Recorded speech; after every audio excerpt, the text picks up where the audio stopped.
Hi, I'm Brad Rue. Today I want to talk to you about managing a balance sheet.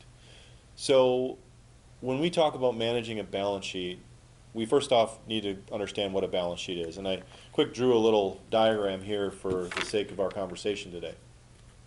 A balance sheet is really just assets and your debts working against you. An asset is something that is growing over time in your favor, and a debt is something that is typically working against you over time and or taking money away from you. And when we talk about managing a balance sheet, we really want to understand how hard is the asset working for us relative to the debt working against us. And uh, one way to think about this is understanding the interest rates and the terms on each of these different categories.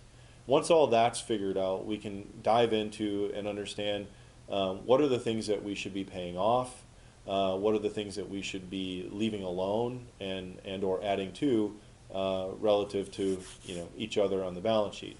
A good example would be is if, let's say, we had really high interest credit card debt working against us, where above in the asset section, maybe we have some cash or lazy money, not really making much in the bank or other places, that we could use to pay off that debt and accelerate getting rid of that stuff that's working much harder against us.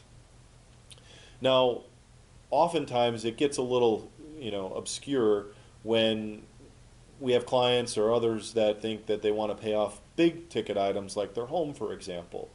So I'll walk you through a little scenario of where maybe you would or would not want to do that.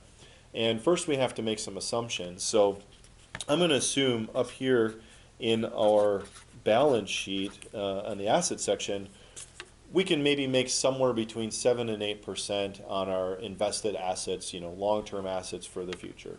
Now, obviously, this isn't guaranteed, and there's no past performance, here indicating future results. But let's just say, hypothetically speaking, we can get 7 to 8% on our money over a long period of time. What about the debt working against us? Well, in this case, a home maybe is only 3 to 5% working against us, right? Typically, a mortgage payment, the terms on there are somewhere in that category today. Now, if someone asks me, okay, I have this cash or safer money up here making 7 and 8%, should I take that money and pay off my house faster?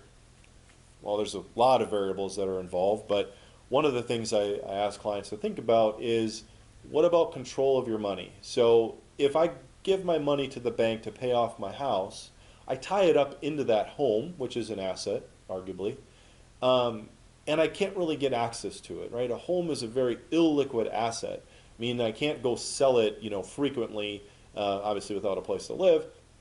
And so tying my money up in my home loses quite a bit of control that I have up here currently. The other thing is that this is simple interest down here working against me at a lower interest rate than the money up here growing in my favor. So really, if I net out these two, I can see that I'm gaining more in my assets than the debt working against me, thereby accelerating my wealth up here at a faster rate than the debt working against me. Now, there's other variables that clients have considered, paying off high interest credit cards or other things with other loans against maybe 401ks, or being creative up here with what we can leverage from our assets.